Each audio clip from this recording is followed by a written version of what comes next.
Welcome to my channel blissful brains.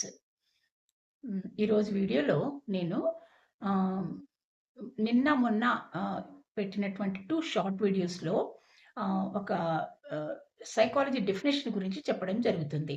అది నేను 2 short వీడియోస్‌లో పెట్టాను. First definition and second definition. First definition ఏంటి అంటే psychology is a science of soul. First definition. అయితే దాన్ని చాలామంది రిజెక్ట్ చేశారు. ఎందుకంటే సోల్ ఈజ్ అబ్స్ట్రాక్ట్. మనం చూడలేం కాబట్టి. అయితే తర్వాత రెండవ నిర్వచనం ఇవ్వడం జరిగింది. అదేంటంటే సైన్స్ ఆఫ్ మైండ్. దాన్ని కూడా చాలామంది రిజెక్ట్ చేశారు. ఎందుకంటే సోల్ ఎలాగ అబ్స్ట్రాక్టో మైండ్ కూడా అబ్స్ట్రాక్ట్ కాబట్టి.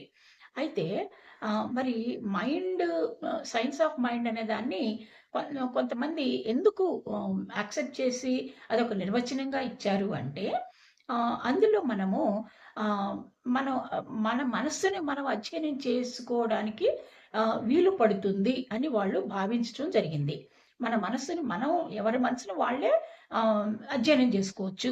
ఎలా అధ్యయనం చేసుకోవచ్చు అంటే వాళ్ళొక పద్ధతి గురించి చెప్పబడింది. అంటే వీటిని ఏమంటామంటే మెథడ్స్ ఆఫ్ స్టడీయింగ్ బిహేవియర్‌లో ఆహ్, చెప్తూ ఉంటాం జనరల్‌గా.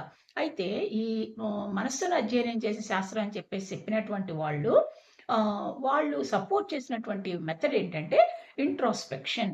అంతరీక్షణ పద్ధతి. అంటే ఈ అంతరీక్షణ పద్ధతిలో ఏం జరుగుతుందంటే ఎవరిని వాళ్ళు అధ్యయనం చేసుకోవడం. ఎవరిని వాళ్ళు అధ్యయనం చేసుకోవటం అంటే ఎప్పుడైనా వాళ్ళు ఒక ఉద్వేగానికి లోనైనప్పుడు, లేదైనా ఒక పరిస్థితికి వాళ్ళు అంటే పరిస్థితిని వాళ్ళు ఫీల్ అవుతున్నప్పుడు, ఎక్స్‌పీరియన్స్ చేస్తున్నప్పుడు వాళ్ళని వాళ్ళు సెల్ఫ్ ఎగ్జామిన్ చేసుకొని ఆహ్, వాళ్ళ గురించి వాళ్ళు చెప్పవలసిన అవసరం అనేది ఉంటుంది. ఫర్ ఎగ్జాంపుల్ సపోజ్ ఒక వ్యక్తి బాగా కోపానికి గురయ్యాడనుకోండి. చాలా కోపంలో ఉన్నాడు. ఆ ఆ సమయంలో అతనేం చేసుకోవాలంటే ఆహ్, తనకి కోపంలో ఉన్నప్పుడు ఏమేమి జరుగుతుంది? అంటే తన ఇంటర్నల్‌గా ఏమేమి మార్పులొస్తున్నాయి? ఎక్స్‌టర్నల్‌గా ఏమేమి మార్పులొస్తున్నాయి? అంటే ఏమేమి ఎక్స్‌పీరియన్స్ చేస్తున్నాడు? అవన్నీ కూడా తను ఆహ్, ఇతరులకి అంటే ఎవరైతే ఎగ్జామిన్ చేయాలనుకుంటున్నారో వాళ్ళకి చెప్పవలసిన అవసరం అనేది ఉంటుంది. This is the method of introspection. అంటే ఎవరైనా వాళ్ళే ఇంట్రోస్పెక్ట్ చేసుకొని మరి నేను ఇది I'm feeling like this, I'm experiencing like this అని చెప్పేసి మనం రిపోర్ట్ లాగా ఇవ్వవలసిన అవసరం అనేది ఉంటుంది. అయితే ఇంట్రోస్పెక్షన్ చేసుకునేటప్పుడు సపోజ్ నన్ను గురించి నేను ఇంట్రోస్పెక్ట్ చేసుకుంటే కూడా, మిమ్మల్ని గురించి మీరు ఇంట్రోస్పెక్ట్ చేసుకుంటే కూడా సపోజ్ బాగా కోపానికి లోనైనప్పుడు ఏవేవో రకాల ఆలోచనలు మీకు వచ్చినాయి అనుకోండి మైండ్‌లోకి. ఏంటది ఆహ్, ఎవరి మీద కోపం ఉందో ఆ వ్యక్తిని వెళ్లి మనం కొట్టాలి అనిపించింది. ఫర్ ఎగ్జాంపుల్ సపోజ్ ఆ కొట్టాలి అనిపించినటువంటి ఆ భావనని మనము ఇతరులకి చెప్పగలమా? క్లియర్‌గా నాకిట్లా అనిపిచ్చింది, అట్లా అనిపిచ్చింది కోపంగా ఉన్నప్పుడు. మనకెన్నో అనిపించొచ్చు. కానీ వాటిని మనం ఇతరులకి చెప్తామా? చెప్పగలమా? We can't say. We don't want to say. అంటే ఎవరు కూడా మనల్ని ఒక ఆహ్, బ్యాడ్ పర్సన్‌గా మ మనల్ని ముద్రించడం అనేది మనం ఇష్టపడం ఇన్ జనరల్. సో, ఉన్నది ఉన్నట్టుగా మనం చెప్పడం అనేది జరగదు ఇంట్రోస్పెక్షన్ మెథడ్‌లో. ఉన్నది ఉన్నట్టుగా కాకుండా అంటే ఆబ్జెక్టివ్‌గా కాకుండా సబ్జెక్టివ్‌గా మనం ఇన్ఫర్మేషన్ ఇవ్వడం అనేది జరుగుతుంది ఇంట్రోస్పెక్షన్ మెథడ్‌లో. అదొక సమస్య. ఇంకొక సమస్య ఏంటంటే హ్మ్.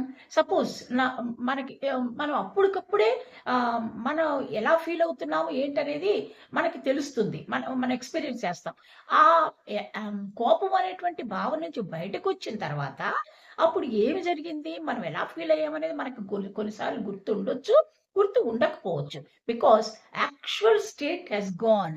Now we are out of the that particular state of mind. అంటే ఇప్పుడు బయటకొచ్చిన తర్వాతనే మీరది రిపోర్ట్ చేయాల్సొస్తది. మనం బాగా కోపంలో ఉన్నప్పుడు పెన్, పేపర్ తీసుకొని మనం రిపోర్ట్ రాయలేం గదా! ఏమేమి జరుగుతుంది నాకు, ఏమేమి ఆలోచనలొస్తున్నాయని రాయలేం. బయటకొచ్చిన తర్వాతనే మనం అదంతా రాయవలసిన అవసరం ఉంటది. ఎవరైనా అడిగితే కూడా చెప్పవలసిన అవసరం ఉంటది. అయితే ఆ యాక్చువల్ స్టేట్ హాస్ గాన్. ఆహ్, హ్మ్. ఇప్పుడు మనం రాసేదెలా ఉంటదంటే, అవి గుర్తు తెచ్చుకొని మనం రాయవలసిన అవసరం ఉంటుంది. కొన్నిసార్లు గుర్తొచ్చినా కానీ ఏమేమి జరిగినాయో అన్నీ మనం చెప్పలేము, రాయలేము. సో ఇది అందులో ఉన్నటువంటి ఒక లోపంగా మనం చెప్పుకోవచ్చు ఇంట్రోస్పెక్షన్ మెథడ్లో.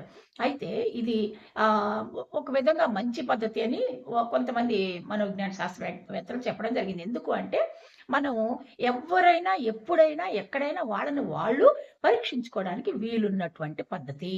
అంటే any one can introspect at any time, at any place. ఎందుకంటే దీనికి ఒక ల్యాబొరేటరీ అక్కర్లేదు, దీనికి కొన్ని పరికరాలు అక్కర్లేదు.